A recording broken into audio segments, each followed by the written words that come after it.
السلام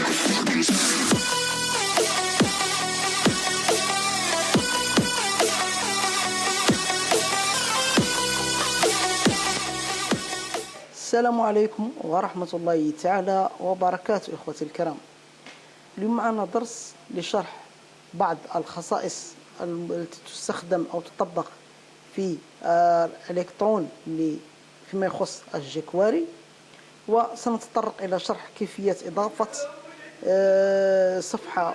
صفحة اندكس داخل سورس كود التطبيق. بما أننا في جميع الدروس التي قمنا بها كنا نضيف روابط خارجية، إما ما يسمى في للجيت هاب تبعي. بطبيعة الحال إخوتي الكرام سنقوم بجلب كود مثال لهذا بحثت على مثال في الانترنت فوجدت هذا المثال الرائع الذي يقوم بعملية الجيكواري.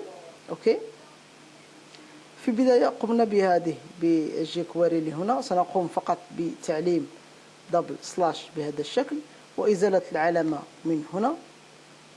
أين هي؟ أوكي، سنقوم بإزالتها. سنحتاج إلى ملف يسمى بالاندكس. أوكي، هذا الملف بالاندكس يكون بجوار المين جي اس. سأقوم بنسخ، لأنه كنت مسبقا بنسخ هذا الملف، أقوم بلصقه ضمن هذه الملفات. في الحقيقة لا أحتاج إلى هذه الملفات الباكج حاليا، هي من الدرس السابق.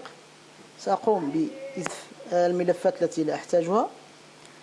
ما سأقوم به هنا وهو الضغط بناء تطبيق. سأقوم بالعودة إلى إلكترون بهذا الشكل، والضغط هنا بالشيفت، ثم الضغط بالزر الأيمن للفأرة. بعد الضغط سيظهر لي عدة خيارات، من ضمنها اوف اون فونيتر دو كوموند ايسي، او اوبن كوموند هير، بروموت كوموند ربما هنا.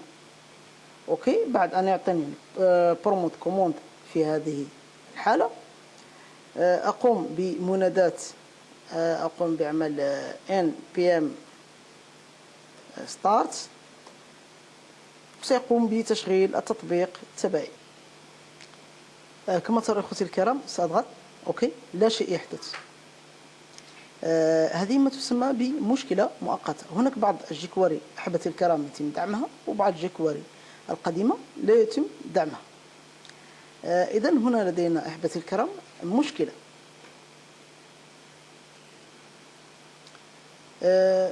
سنقوم بإغلاق هذا التطبيق تبعنا، لأنه في البراوزر يعمل بشكل رائع جدا، لكن خارج البراوزر لا يعمل. سنضطر إلى تعديل بعض الأمور في الكود تبعنا. سنحتاج إلى تغيير روابط الجيكواري داخل هذه الكود. لهذا السبب سنحتاج بعض الكودات لتضمين هذه الجيكواري. هناك لديك أخي الكريم عدة خيارات منها لتضمين هذه الجيكواري. إما أن تقوم بتحميل هذه المكتبة من الانترنت، تقوم بتحميل هذه المكتبة. أنا لدي ملفين للجيكواري، الملف الأول وهناك ملف آخر. أين هو هذا الملف؟ سأقوم بجمع ستايل حتى لا يكون هناك إزعاج. ملفين، إذا سأطبق هذا الملفين على كل من الجيكواري، ما سأحتاجه هنا في الجيكواري ما سأقوم به وهو وضع سكريبت. مثلا أقوم بوضع بهذا الشكل، لأن سأحتاج إلى رابط. سأقوم بسكريبت، أقوم بهذه بسكريبت. أوكي، في السكريبت هذا ماذا سأحتاج؟ أقوم بإغلاق الويندوز أولا. في هذا السكريبت سنحتاج إلى ويندو بهذا الشكل، وسنحتاج إلى شاملة تساوي لنا ويندو. لهذا سنحتاج إلى إظهارها جيكواري فقط. يمكنك وضع جيكواري واحد تساوي ركوة، يعني أساسية require.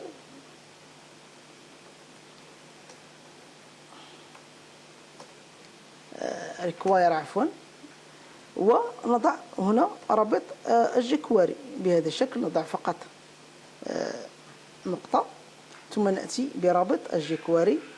هناك طريقة أفضل أن تقوم بتحميل رابط الجيكواري ضمن ملفات المشروع أخي الكريم. تقوم فقط بوضع الجيكواري على هذا الشكل. الجيكواري تكون ضمن أين هي الملفات؟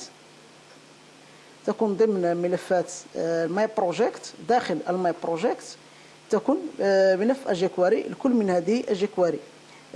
كيف أين هي نوتباد بلس بلس؟ كيف أقوم بتحميل هذا الجيكواري؟ إما بنسخ هذا الرابط الموجود هنا، أو الضغط عليه في النوتباد مرتين ثم سيظهر هذا الجيكواري. وسأقوم بوضع هذا الرابط هنا والضغط على انتر.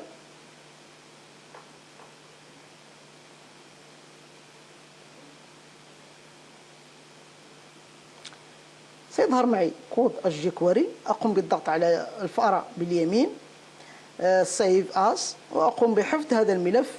أوتوماتيكيا يتم حفظه على شكل جيكواري، وأحفظه ضمن مشاريع ضمن ملفات المشروع ببساطة بهذا الشكل. وفي حالة أخرى تضع الرابط المباشر لها بهذه الطريقة. أين هي؟ أوكي. ثم required بنفس الطريقة. نفس الطريقة سنعيدها. أقوم بعملية تعليم لهذا النص في حالة ما أحتاجه،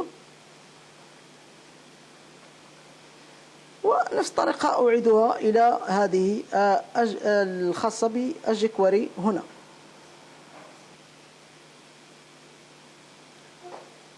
الآن أحبتي الكرام نقوم ب npm start بهذا الشكل، ونضغط على التطبيق لكي يعمل لدينا، وسنرى هل تم إصلاح المشكلة أم ليس بعد. الآن سأتوجه إلى هنا وسأضغط أوكي. الأمر يعمل بشكل جيد. أود أن أضيف شيء آخر أحبتي الكرام، وهي طريقة إزالة هذه الخواص للبراوزر.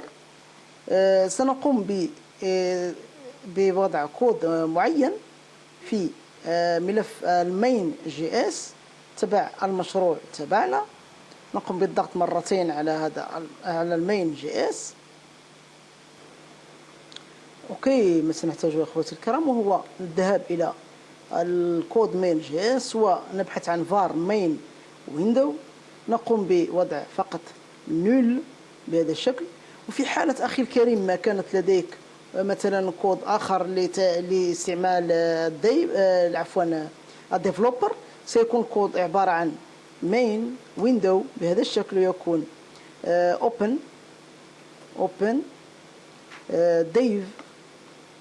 dev tools. هذه هي التولز التي تسمح لك باستخدام ما يسمى بالديباج أو ما يسمى بالديفلوبر تور لتحريك الكود. فقط نقوم بالذهاب إلى هذه الديفلوبر ونضع دبل سلاش ونقوم بإزالتها. في حالتي أنا لا أضعها. في حالة أخي الكريم إذا كنت تريد تضمينها أو إعادة تضمينها لاحقا أو تحتاج إلى أن تقوم بعملها أو بتطوير التطبيق، يمكنك أخي الكريم إبقائها بهذا الشكل، وهي تعود بفائدة إليك أخي الكريم.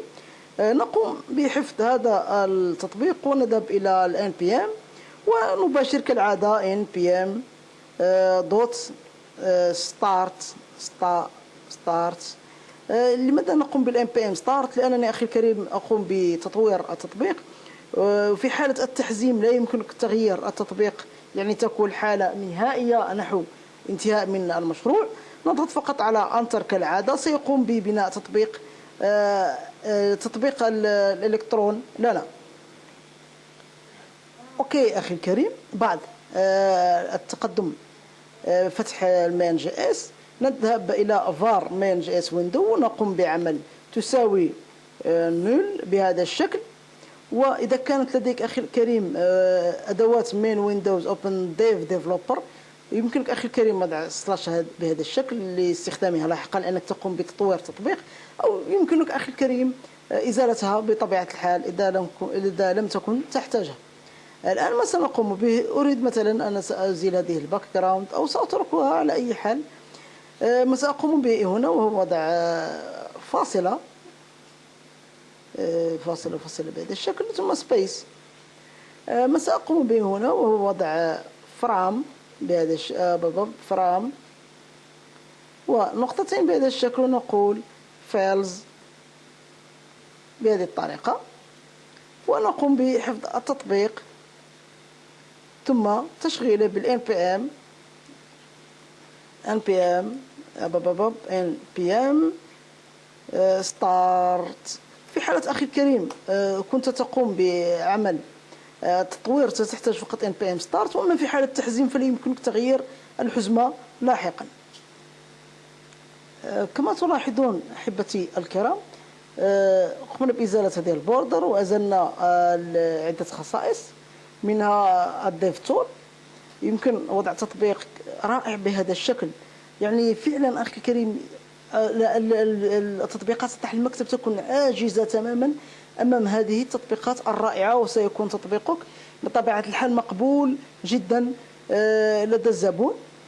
إلى هنا إخوتي الكرام ينتهي درس حلقة اليوم. لا تنسوا تتابعونا على قناتنا، وضع لايك وسبسكرايب للفيديو دعما لنا أحبتي الكرام. إلى الفيديو القادم إن شاء الله.